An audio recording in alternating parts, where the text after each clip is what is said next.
So now today we have to go our next topic, that is electrochemical cell. Electrochemical cell. As the name indicates, it is electro means electrical energy and chemical means chemical energy. तो electrochemical cell क्या होती है? ये एक device होता है जो convert करता है केमिकल एनर्जी को which is produced from A spontaneous redox reaction into electrical energy. ठीक है ना। तो स्पॉन्टेनियस रिडॉक्स रिएक्शन एक होती है, उस जो स्पॉन्टेनियस रिडॉक्स रिएक्शन है वहां पे जो केमिकल एनर्जी जो होगी वो हम कन्वर्ट करते हैं कहां पे? इलेक्ट्रिकल एनर्जी में। और वो कन्वर्जन के लिए हमें एक डिवाइस चाहिए जिसका नाम है इलेक्ट्रोकेमिकल सेल। या दूसरी तरीके में हम बताते हैं कि जो है ये इलेक्ट्रोकेमिकल सेल क्या है? ये एक ऐसा डिवाइस है इन विच a spontaneous redox reaction is carried out but in an indirect manner and उस spontaneous reaction से क्या होगा? when we are carrying out, there is a decrease in the free energy of a process, and that decrease in the free energy of a process appears in the form of an electrical energy. वहां पे हमें electrical energy, तो जब भी कोई spontaneous process होती है तो वहां पे energy जो है, free energy change जो है, free energy is what? The usable form of energy in the system. ठीक है ना। तो free energy जो है वो decrease होती है, तो वो जो कितनी decrease हुई वो free energy, that free energy has been converted into electrical energy. Clear? So that way also we can see. Now the construction. Indirect manner का मतलब है क्या है कि जो ये redox reaction है वो separately हम 2 beakers में carry out करते हैं। हम इकट्ठे नहीं, हम एक ही beaker नहीं लेते हैं और zinc sulfate और copper sulfate को मिला रहे हैं। That is a direct manner. We are carrying out in an indirect manner. Clear? Now construction. Construction में हम बताते हैं जो है ये जो है ये इलेक्ट्रोकेमिकल सेल, इसमें क्या क्या होता है, किसका बना, इसका सेटअप क्या होता है। तो let us see here what is the setup of this electrochemical cell. इस इलेक्ट्रोकेमिकल सेल जो है it is made up of 2 beakers, one beaker and second beaker. In the first beaker we are keeping an aqueous solution of zinc sulfate which is 1 molar in concentration. Likewise we are having a second beaker where we are keeping the copper sulfate solution which is 1 molar in concentration. In the zinc sulfate solution we are immersing a zinc rod or a zinc citrate. Likewise here in the copper sulfate solution we are immersing or dipping the copper rod or the copper citrate. These two are known as the electrodes, as they allow the electric current to pass through the electrolytic solutions. These two electrodes, the zinc citrate and the copper citrate, are externally connected by a copper connecting wire which is a copper wire. It is connected through key, through a bulb and a voltmeter Clear? Got my point? Or one more thing regarding the constructional setup is we are having this inverted U-shaped tube. इस inverted U shaped tube को हम नाम देते हैं salt bridge. Clear? तो salt bridge में क्या रहता है? इस साल्ट ब्रिज में एक इनर्ट इलेक्ट्रोलाइट रहता है। Inert means what? मींस जो सेल रिएक्शंस के साथ इंटरफेयर नहीं करता है, उसी को हम कहते हैं इनर्ट इलेक्ट्रोलाइट। तो ये इनर्ट इलेक्ट्रोलाइट जो है लाइक अमोनियम क्लोराइड है, पोटेशियम क्लोराइड है या पोटेशियम नाइट्रेट है। ठीक है ना। तो ये इनर्ट इलेक्ट्रोलाइट इसमें रहता है। क्यों रहता है वो फंक्शंस में हम बात करेंगे। Clear? Got my point? So this is an salt bridge. Clear हो गया? Now let us go for the, ये आपको कंस्ट्रक्शन क्लियर हो गया? कहीं पे डाउट मत रहा? Now we can go for the working of a cell. Electrochemical cell work कैसे करती है? When we are closing the key, what happens, there occurs deflection of the voltmeter towards the left and it indicates what the deflection indicates. Deflection हमें पता चलता है कि there is an electric current flowing through it, and जब reflection आएगी तो यहाँ पे इलेक्ट्रिक बल्ब भी ग्लो होता है। इसका मतलब जब हमने की क्लोज की है यहाँ पे इलेक्ट्रिक करंट फ्लो हो रहा है, means that the chemical energy of these cell reactions are getting converted into the electrical energy. अब देखना है हमें क्या होता है, एक्चुअली क्या होता है, ये वर्किंग कैसे करता है। तो यहाँ पे जो जिंक सिट्रेट है which is consisting of the zinc atoms, these zinc atoms are undergoing oxidation. They are undergoing oxidation, and when they are undergoing oxidation they will release zinc ions and plus 2 electrons will get released. These zinc ions will pass into the solution, ठीक है ना, and they will pass into the solution. What is happening to the electrons? These electrons are getting accommodated on the zinc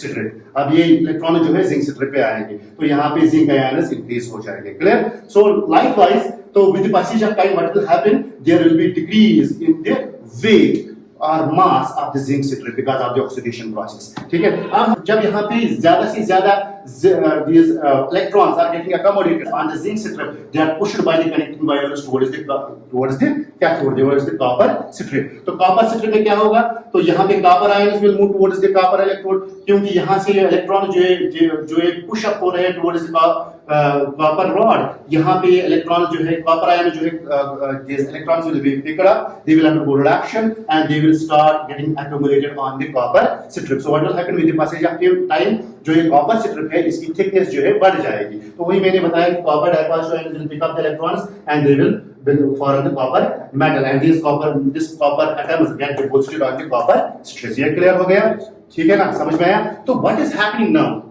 So this is how the cell is working. So अगर हम देखेंगे यहाँ पे क्या होता है, यहाँ पे why it is becoming the negative, because concentration of the negative charge is increasing, ऊपर से ऑक्सीडेशन हो रही है तो इसलिए नाम आ गया एनोड नेगेटिव। क्यों? क्योंकि concentration of the negative charge is here high, that is why it is the negative. So अगर हम देखेंगे यहाँ पे जो इलेक्ट्रोकेमिकल सेल में है, इसमें हमारे पास एक इलेक्ट्रोड जो जिंक स्ट्रिप होता है, जिंक इलेक्ट्रोड होता है, it is becoming an anode here in the cell and achieves a negative charge. Likewise अगर हम यहाँ पे देखेंगे, जब यहाँ से इलेक्ट्रॉन्स आ रहे थे, they are getting picked up by the copper ions, so with the result it becomes deficient in the electrons. So because of that it is undergoing reduction, that is why it is known as cathode. So number of the electrons is getting reduced, concentration of the electrons is getting reduced, that is why it becomes the source, it becomes the positively charged, it becomes the source of electrons, that is why it achieves the negative charge in the cell and this copper rod it will achieve the positive charge in the cell। Clear? तो अगर हम देखेंगे जिस electrochemical cell को हम divide कर सकते हैं दो हाफ सेल्स में, this is one cell half cell, this is another half cell. इसमें ऑक्सीडेशन हुआ इसलिए इसको हम ऑक्सीडेशन हाफ सेल भी कहते हैं, इसमें रिडक्शन हुआ इसलिए हम इसको रिडक्शन हाफ सेल भी कहते हैं। Now comes about the salt bridge. Salt bridge actually करता क्या है, मैंने पहले भी कहा है कि salt bridge is an inverted U shaped tube which contains an aqueous solution of an inert electrolyte to which we are adding gelatin or an agar gel to make it into a semi solid paste, ताकि ये stick हो जाए यहाँ पे। Otherwise अगर हम aqueous solution रखेंगे सीधे नीचे आएगा, तो हम उसको semi solid paste में रखते हैं यहाँ पे, तो उसके लिए हम agar gel और gelatin इस aqueous solution of inert electrolyte को ऐड करते हैं। agar gel is coming from an algae, clear? ये algae का प्रोडक्ट है, ठीक है? तो gelatin you already know। तो क्या होता है अब जो now how it functions, what is functions, मैंने पहले ही फंक्शन लिखा कि it completes the electric circuit by maintaining the flow of the electric current। मैंने पहले ही कहा if I am removing this salt bridge the cell can still work but it can work for a few seconds or a minute और उसके बाद ये stop हो जाएगी। salt bridge क्या करता है, ये कंप्लीट सर्किट भी करता है। कैसे सर्किट को कंप्लीट करता है, it is maintaining the flow of electric current. अब ये मेंटेन कैसे करता है इलेक्ट्रिक करंट को, का फ्लो जो है ये कैसे मेंटेन करता है, this is very important question. अगर हम यहाँ पे देखेंगे with the passage of time more and more oxidation will occur, more and more zinc ions will be here, ठीक है ना? तो यहाँ पे नेगेटिव चार्ज आएगा जिंक स्ट्रिप पे, तो दीस जिंक आयंस जो है they will surround around this zinc electrode, ठीक है ना? तो with the result because of the electrostatic force of attraction these zinc ions will attract these electrons again, है ना? तो ये क्या होगा, these electrons will not be pushed through the contiguous towards the cathode, that is why the cell stops working। clear?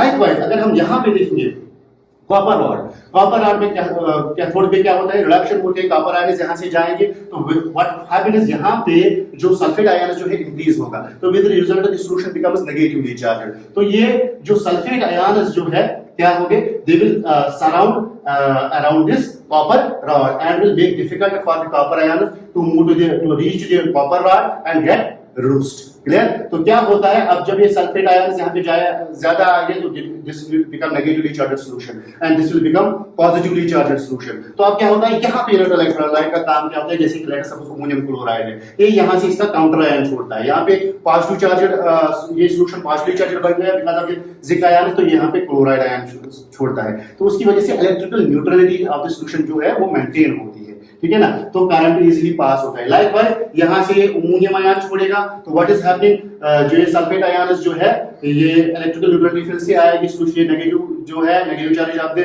Solution जो है वो कम हो जाएगा, electrical neutrality will maintain, copper ion is easily find the way to reach the copper electrode and get reduced and with the result the current will start flowing। So that is why it is completing the circuit by maintaining the flow of the electric current। Second, it prevents the intermixing of the two salt solutions क्योंकि already separated है, so it is preventing the intermixing of the solutions। Third point हम यहाँ पे लिख सकते हैं, it maintains the electrical neutrality। क्या वही मैंने भी पॉइंट कहा, it maintains the electrical neutrality of two salt solutions। two salt solutions के electrical neutrality को भी maintain करता है। This is all about the electrochemical cell। Hope you have understood। Thanks।